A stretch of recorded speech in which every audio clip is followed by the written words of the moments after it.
Welcome to Mitten Music. Season 4, Raw, Live, and Authentic. Episode 18. Another Michigan Music Alliance Econ Summit interview with James Hughes, the founder of Triumph Music Academy. Would you mind introducing yourself, sir? Yeah, my name is James Hughes. I am the director of Triumph Music Academy and lead engineer for Triumph AV, which is a production company that is out of the music school. Yeah. Okay. That's awesome. Yeah. This is my... I'm a gear. I like gear. I like gadgets. I love music. So the technical side of music, anything, is like, I love it. I love it. Yeah, I didn't at first. Like, my whole thing in the beginning was to be a professional musician, make a career as a musician, which I did. And the gear stuff just kind of came out of utility. Okay. And now it's like what I interface with all day, every day. Yeah. And but I think my experience as a musician really lent itself in how to use these tools Yeah. to, I guess, to their maximum effect for what I use them for. Yeah. Yeah. Where did you have a specific band? Were you in and out of bands? Did you have a bunch of different bands? You know, played I with? was in a couple bands in high school. Yeah. And toured and did that thing. And then I was actually living in Battle Creek. Okay. And I ended up in Grand Rapids. Well, actually, my real push to be a professional musician started when I got arrested. Oh, I couple like times. where this is going. Yeah, this is the unexpected genesis of my story, where my dad was a big music fan but didn't play any instruments, and I didn't come from an artistic family per se. I mean, my mom was a professional ballet dancer in Europe. Oh, wow. But I mean, that's artistic, just a completely different it is, but it was thing. but over there, you kind of choose what you're going to do professionally when you're like 14, 15. Oh, and so gee. your version of high school is like Different. college. Yeah. Okay. So it's like Fair. a trade. It's like a trade school model where you kind of pick what you're going to do. And she was already involved in ballet, and that's just kind of what she ended up doing. But you know, I mean, when she met my dad and immigrated over here, I don't know. I think she found more value in having a family and that kind of stuff. I mean, she kept up the ballet like a semi-career. Okay. I don't know, probably until I was like 10 or something. But so it wasn't like it wasn't a path that it seems now in retrospect. Now with my kids, like, I'm not really pushing music on them. It's just, you know, what I do as a career. Right. It's my job. It's what Dad does when he goes away to work. Yeah. And but so that that stuff wasn't really pushed on me. So I didn't really have an in. And So it was a lot harder. Like It was more difficult. effort or not effort, but it took maybe a longer turn for you to get to where you are than maybe other people. yeah, the high school that I went to like didn't have any music programs. Yeah, that's not going to help. You know, anything. no. So I really wasn't set up for success. But like, you know, like I said, my dad was a big music fan and introduced me to all sorts of stuff. All sorts of stuff, like Dick Dale, 9 Inch Nails, Sonic Youth, Yeah. like all sorts of stuff from everywhere, from like American blues rock, Led Zeppelin sort of stuff to like German techno, which, and like historically was really promoted super hard in the Detroit techno scene. And that's where we're from, like from the east side of the state. So there was all these like this whole, you know, world that I was exposed to. And I just wanted to be a part of it. And so I got a bass guitar And but we, I don't know. My parents, they weren't really like, oh, we're gonna get you lessons now. Or whatever. Like I mowed lawns and Sure. Sure. got the cheapest bass I could get, and I just was, I taught myself just playing around with the thing, and then I wanted to play in bands and I wanted to do that. But yeah, it wasn't until I was like, I think I was freshly 18, and I was just running with a bad crowd, and just like things like petty theft and like I had gotten into a significant amount of trouble. So when I was locked up, there was this guy that had come in. He was like an older dude, and I was like, I wonder what this guy's story is. He looks like real rough. And he had to have been like maybe late 40s, early 50s, but like looked older than that. Oh, dang. And he was like, oh, here I am again. I guess I gotta get a new job, or and I'm like, you were picturing, you're like, I can't be this guy. I was projecting into the future, and I was like, what? Okay. Like the type of people that I'm running with, they didn't have any futures. Like They might have been okay seeing that guy and been like, yeah, I'm cool. Yeah, well, I'll keep going this way. Growing up in a depressed area like Battle Creek is like, it's a depressed place. Yeah. Or maybe no longer. I don't know. Like the Kellogg Foundation's put in a lot of money into that downtown. But like, we were hanging out in places like Washington Heights and like, these were dangerous places with dangerous people, and only because of like the desperate situation economically they're living in. I mean, they weren't. People aren't bad to their core. They don't start out that way. It's like the environment that they live in. So as like a product of my environment, like I was doing stuff that like arguably one really shouldn't be doing. But like what are we supposed to do? When you're in kind of like these situations. But yeah, I was projecting into the future. So I was like, is this my future? Mm-hmm. So I'm like, okay, well, if this is my future, because, when you're told about like, when you're interfacing with people who aren't part of the music industry, they think it's like a fantasy. For sure. Like all they, all they seem to see about it is it's either you are a multi-million-dollar producing artist or you're nothing. Mm-hmm. And so I didn't receive any support to say like, hey, if this is something you're really interested in and if this gets you jazzed. I mean, I wasn't really great in school, not that I didn't have the ability to do good, but I was one of those kids who were like, if it is my interest, I'm full on into it. And you're going to be great at it. Yeah. School's not it. School wasn't it. Probably, and of course, like these are multifaceted For issues. sure. Yeah. For sure. So, so I'm like, well, if this is my future, I might as well just do anything is better than this. Sure. So I might as well just take the risk, take the leap. Yeah. Makes sense. Just go full on into music.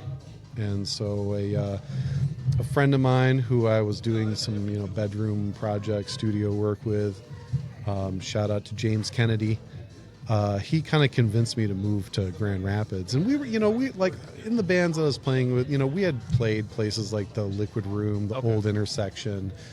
We were familiar that there was more happening in Grand Rapids, but Grand Rapids wasn't what it is today. I mean, we're talking about the early 2000s. Well, I was gonna say we got someone authentic when they referenced the Old Intersection. I like that. We're on the same time. I mean, look, if you remember the smell of cigarettes in that bathroom,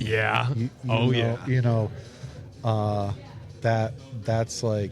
And it was just a long, skinny bar. Like it almost comically how skinny it was. Yeah. Like in reality, like if you go look at it like with all the lights on and kind of empty, you're like, dang, how do they fit people in here? That's probably why, Mustard Plug seemed like a big band at the time. Because when they were on that stage, like, oh man, there's like a ton of guys in that. Right. It's like filling this whole thing up. But yeah, I mean, we saw a lot of shows there, played some shows there. And yeah, Grand Rapids just seemed to just be more conducive to that, like, kind of alt lifestyle thing, you know. And the bands from Grand Rapids, they they were always aiming higher. They just seemed to be more professional. But at that era, that they were also very competitive. So, Right. a lot of people That's changed quite a bit too. talking right? smack, and which I'm happy to have seen the progression of the city where the art scene is more collaborative, more friendly, and especially with the Michigan Music Alliance, the whole like Collaboration over competition. over competition. Yeah. So basically that's how it started out for me. Is that like, okay, well, if I'm going to be dead or in prison by some age, then why not just live the life I want to live? I love it. And so, and that was kind of the inspiration for the name of my music school, Triumph Music Academy, where it's like to do what you want, to do what you love, and be viable in this kind of very hyper capitalistic society that we live in, where certain things are just valued more or less than others. Whether it makes sense or not. Whether it makes sense or not. I mean, that is a triumph. Yeah. To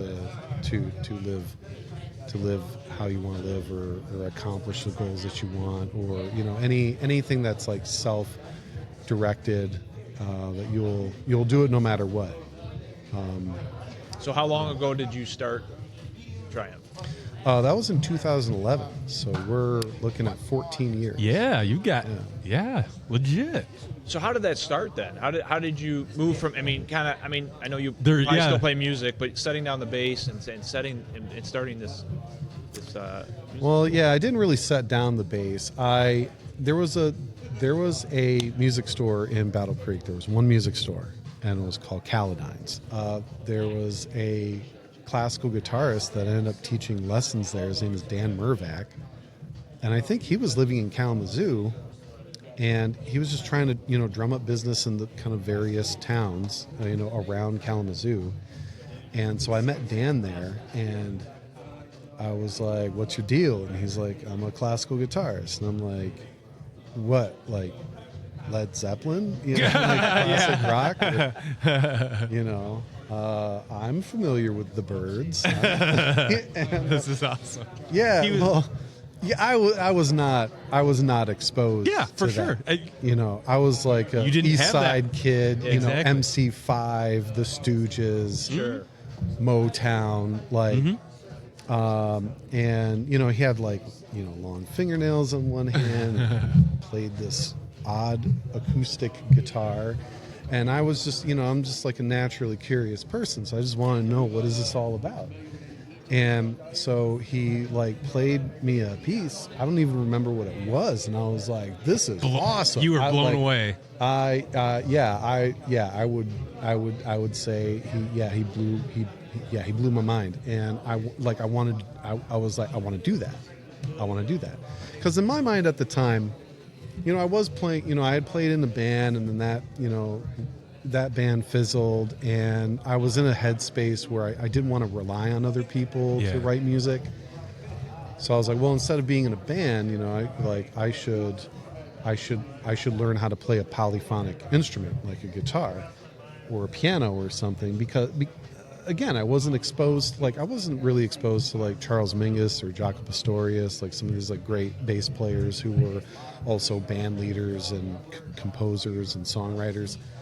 And so naively I was like, well, I need to play a different instrument to be a songwriter. And so then I wanted to like get hip to guitar and what harmony is all about and how that functions.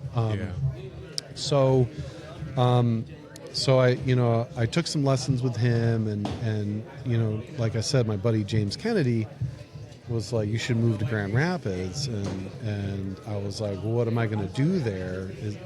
And he said that there's this community college that has a stellar music program, And I was like, yeah. So kind of all these things were starting to kind of like coalesce, where I had met with the folks at GRCC, and they were like, well, you can audition, and so I talked to Dan about it. You have to audition. Well, he went to music school at Wayne State. Okay. And so he's like, well, yeah, let me help you prepare. And so I think I studied with him for like, I don't know, like a handful of months. And dang. And then, not just like this weekend we're going to cram. Like, wow. So there is some substance behind that. Well, yeah. And I was so hungry, that like, I was like, I need to get out of this town. Yeah. I need to get out of like this position. The motivation was there. The motivation was there. Like I want to make something of myself. And originally I moved to Grand Rapids because it was like I had some connections here. Like I'd played some venues here, and there's stuff going on. But initially I was like, okay, maybe what I can do is I can go to school. I can actually learn about music, because I was like an ear player at the time. Yeah. And so like Dan was like teaching me like how to read music and like. Technique and like how to do all that, and then how to like get into music school. And I was like, okay, well, I could learn how to do that, and then I could learn how to harness music and learn how to write, and then maybe bounce off to somewhere else, to one of these like more art centric places like New York or Nashville or LA or whatever. And but when I got here, like there were things that were really kind of like happening, and most places are like 5 to 10 year towns anyway. So I kind of spent time like getting to know people and getting to know what working in music was all about. But going to school and then trying to survive is a little. I think people are not really aware of the fact that like if you go to school for music, you got to take like twice as many credits as other people. So because they're just shorter classes? No, they're not. So that's like, what the heck? So like you could. Why don't they count for as much? I don't know. So like you could take a math class. It's like three or four credits, right, or whatever. Yeah. But you could take like an oral comprehension class. It's the same length of time as the math class. Yeah, same length of time, but you only get 2 credits. Wow. So you're taking like 8 classes a semester. Do they cost the same like per class? What the hell? Or I can't remember. I got a loan. Yeah, fair enough. Yeah, I'm still paying for that. Yeah, exactly. Well, lumped into one thing. Yeah, well, so it's like, okay, I have to take twice as many classes. I have to do twice as much work. How am I going to work a job? Because when I first got here, James introduced me to this dude. I needed a roommate. You know what I mean? Like, sure. And I started working at the Qdoba. Sure. Yeah. It's all good. 44th Street or whatever. And I was like, I can't do this. So like, okay, all right. So how do you make money? I'm like, all right, well, I'm like trying to get educated in this stuff. So maybe what I could do is I could like teach, guitar lessons or whatever. And because, I mean, if I'm learning about it, and I can pass it on, and maybe this can be, one of my income streams.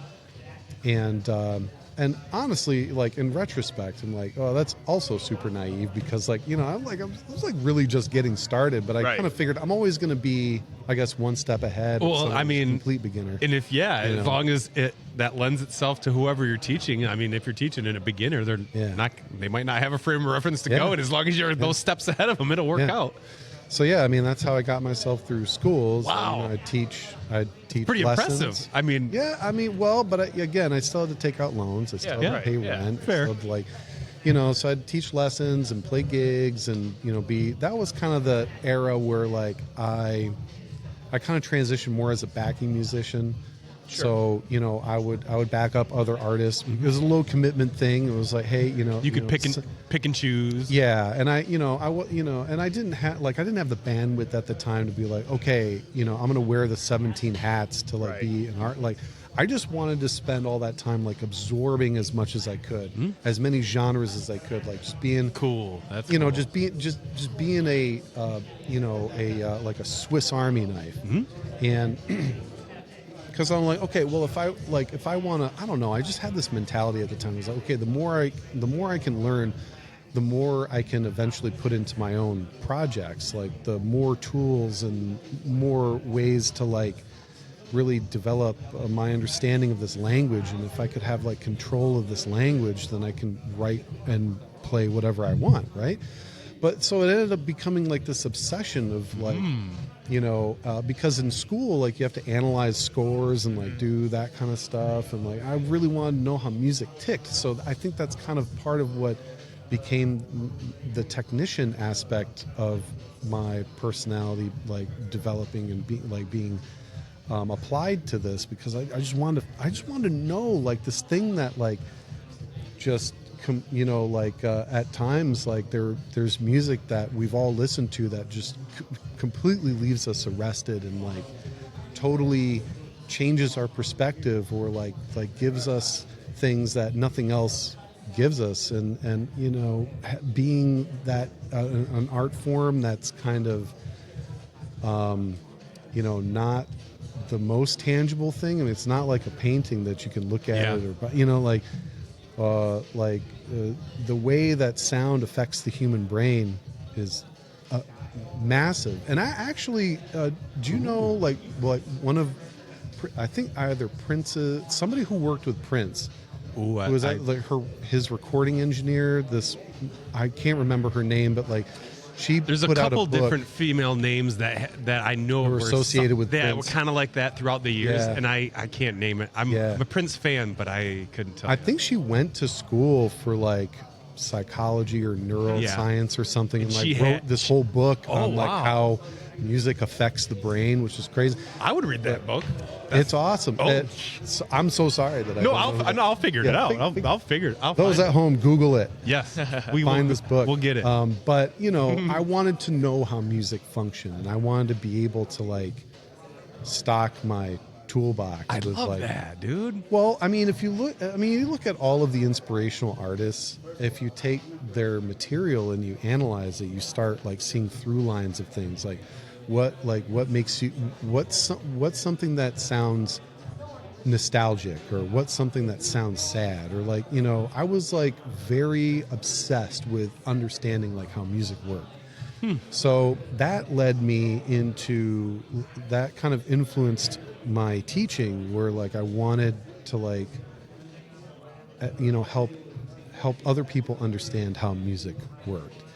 And so I eventually went to Grand Valley, and I was a composition major there, and I kind of started at GRCC. There's a fantastic composition instructor. Her name is Dr. Carol Van Ranwick, and like her theory classes really kind of allowed me the ability to take other music and like look at it and break it apart. But it wasn't until after school that I'm like, okay, well, now that like I'm getting all these gigs as like playing like contemporary music, I had to like translate that into like what I learned as a classical musician studying classical theory.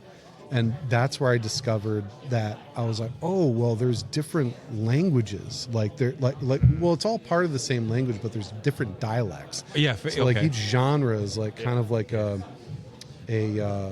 different dialect of this kind of overarching language. And so like that's why blues sounds the way that it does, or funk sounds the way that it does. I mean, a lot of these genres are named after rhythm, like rock and roll or blues shuffle or that kind of stuff. But it's kind of also the harmonic and melodic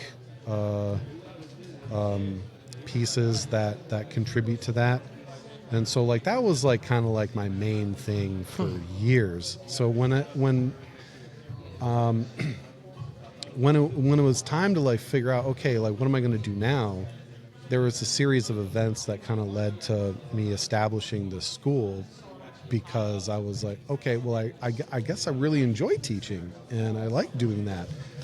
And being somebody who like, was already kind of working in the industry as like a touring musician and a songwriter, And I mean, my experiences with with like learning how to compose and do that kind of stuff. Like I worked at a production company for a while too, like scoring things like commercials and stuff. Nice. But I found that I actually didn't like that. I didn't really like, working in that part of the industry. And so, I contacted some friends of mine and I'm like, hey, if I, friends from college that I met, I'm like, hey, if I like established a like an independent school, would you want to teach there? And Got enough people that were like, yeah. they were like, yeah, sure, man. They made it make sense for you. We were young, we had nothing to lose, right? And The best. yeah, so it just kind of, and I don't know, like the production thing kind of like naturally stemmed out of it because I had students who were like, I want to play in a band, I want to play shows, I want to make a record, I want to do all these things. And so I ended up like, little by little, like buying some gear and, talking to places like, hey, do you want to host a student band playing at your business? Like on Wealthy Street, Johnny B's. Yeah. Like way back in the day. Like sure. even before they were in that larger space. Yeah. They were in across that the street. smaller space Yeah. and they had like it was a tiny. couple of pinball machines Yeah. and they served hot dogs, and I was like, hey, would you want to like host one of our student bands? And they were like, yeah. And like I just remember like I bought like one powered PA speaker. It was like Better than nothing. it was like $200, and I felt like we're really going places. Yes, guys. yeah, Like, I know. I love that. Yeah, and it was all about like trying to provide people with opportunities I didn't have. Yeah. Because previously, like in the late '90s, and I'm sure before then, like like the music business and the music industry, like just seemed like a private club that like not just anybody could walk into. Yeah. And I felt that way for a long time. Like I felt like I kept having to earn my right to be in the industry. And I just felt like that wasn't the best way to like get the best artists, I guess. Yeah. Okay, fair. I got you. Because not everybody has the same personality. Yeah. And you have all these different types of personalities, and if you needed certain personality traits to persist through this industry, are we really getting the best of the best? Right. Yeah. Right. Because I felt like I've got good ideas, but I had students who I was like, hey man, you should really consider like. I'm hearing some of your riffs and these are cool. Like, you really consider like You can see it. you can do something with this. And they're like, really? And I'm like, Dang. yeah, you can. And I really wish that there was like a voice like that. Yeah. When I was That coming up. encouraging, like you are. It's like whether they put the work in or whatever. What you're putting out is like you need to run with this. That encouragement, pushing them a little bit. Well, because I just feel like part of the human experience is problem solving, creativity, applying oneself in ways that I just feel like that that's why like school just isn't really for everybody, because there's different types of intelligence. For sure. There's different types of ways to see and do things. And if you told me like 25 years ago that like I'd be a professional like AV tech and like doing stuff like this, I'd be like, you're crazy. But So how do you connect with getting students into your school? Like how does that work? How does somebody pay Google a lot of money? Yeah, there you go. That you just pay someone to do the marketing for you. Yeah, I just didn't know how like your audience, like who is the people who want to come to your pre-COVID, we were a real like and we still are like a community, a business that served the community. And so we were working with a lot of different organizations. Like there used to be a nonprofit called the Creative Youth Center, and there was an after school program to help inner city kids like find their voice through writing and poetry and that kind of stuff. So we teamed up and we had this idea of like, why don't we put on this show, and like our writing students can pair up with your music students, and your music students can like create music for this poetry. And it was so successful that we ended up making an album. And it was featured on NPR. Yeah, and that's so, cool. You know, stuff like that would bring people to our door. Sure. And you know, it was a real time in between like 2011 to 2019.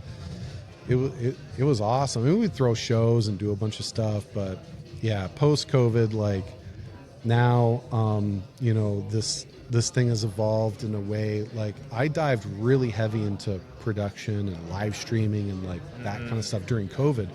It's like that's the majority of my work now, and so we're actually having one of our former teachers who went down to Nashville to get their master's. They're moving back here, I think, next month, and they're gonna manage the school side now, because I can't do both businesses. Sure. So, but yeah, I mean, you know, paying Google, the majority of people, you know, find us through Google, because the majority of people, when they want something, they just Google it. Yep. And I actually had done this experiment, like even, I don't know if it was like during COVID or previous to COVID, where I'm like, do I need to do this social media stuff? So I wanted to figure it out, and how bad is my business going to suffer if I stop posting like what we're doing? What'd you find out? It didn't affect our business at all. Oh, dang. So, but now post COVID, now it's harder to restart because now I think social media is like super valuable. So I think the pre-COVID world, it didn't matter as much. Interesting. And now it really does, I think. I've found that. All that time we had to stay home, like really molded something in our brains where it's like we have to stay connected in these ways. There's like this short book called Show Your Work. Show Your Work. And I think that came out previous to the pandemic. Okay. Basically made the case as to like how to use social media to show people what you do to gain more clients and more stuff. Maybe like I got to read that. Maybe that'll get me in the right direction. Yeah. Yeah, you're having a real hard time with it, Ryan. I do. And and for me, it's all about creating habits. Like I despise social media, like from the outset of this podcast, from just outside of that. It's just like, I got like during the pandemic is when I cut it off and was like, no more of this crap. Yeah. It's hard to get back in and like do it. There's a understand difference it. between personal, though, I think, in business. Yeah. Right? So there's... For You sure. can get caught up into the negativity on the personal side, but if you find the positive of getting your bit, like you say, show your work, getting your work out there, that's a different avenue. Well, I'm kind of not a fan of like, oh, you as a person, you have to be a brand, you know. I mean, I see being an artist, like if you're a solo artist or a band or I mean, that's essentially what you're doing. You are building a business, and you do have to put, you know, what is your identity? What is your brand out there? And as much as I'm not a fan of that, like, you know, my school, like, I mean, we do have branding elements. We have a branding package. Like, I feel like I'm much better at, you know, putting out there my business's identity versus my own. Yeah. Because, like, I think for me, I would have more fun with social media if I were like applying a plan that was working and I'm gaining traction. You know, it's like one of those things where if you see it's working for you, it becomes less of a grind. Like I think before, like I wasn't really sure how to use it, or like, oh, we have these different platforms, and do I need to get this management software where I could put out the same post on all these different platforms and like all these other things? But now, like now observing social media and how other people use it and developing my own strategy, I think that's kind of the big thing that we're going to try to do at the later part of 2025 is like being able to implement that. Now, I guess maybe that's a good problem to have, that like I'm so busy that I'm not really able to engage on social media like I'd want to. So you have a good excuse, I guess. I have a good excuse. And, Yeah, dude, I like that. I like that. Well, you also have to like. I had a friend of mine who's like a genius business person. Like, listen to this. This guy. He was actually the best man at my wedding. This dude's a genius. He like created an eBay type platform for Amish goods. What? you have So it's a completely untapped market, right? It's a totally untapped market. So he built up this platform, and then he sold it for, I don't know, like 100 G's or something. I don't know, legit. Yeah, and Frickin' A. he gave me a really great piece of advice. He's like, look, man, if you are, if you're working in the arts and like other stuff like that, like you are a content gold mine. And like, I'm like, yeah. Like this whole weekend, like I really should have been like filming myself and like filming what we're doing, or how we are outfitting this thing, because like you always have to see the opportunity in things. And I think that's the one thing.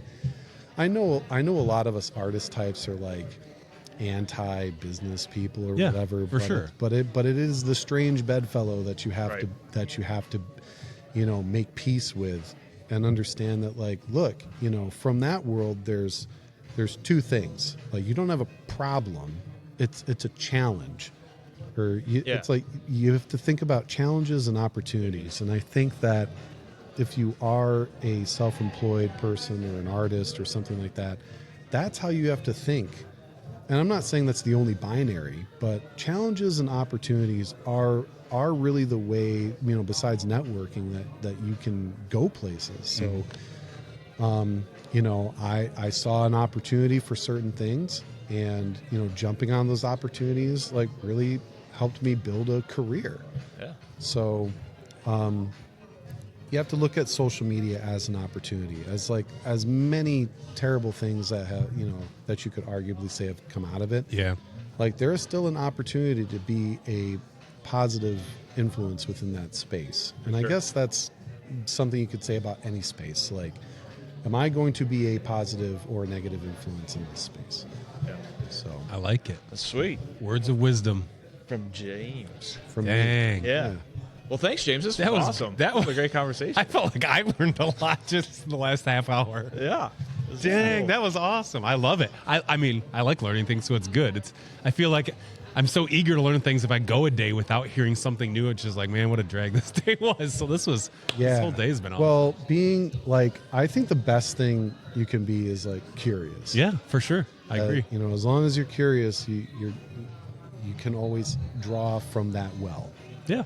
So Fair enough. thanks for having me on. Absolutely, sir. Yeah, this is great. Thanks, James. Yeah. Booyah. If you like this episode, check out all of our episodes on your favorite streaming platform, or even our website, themittenmusic.com.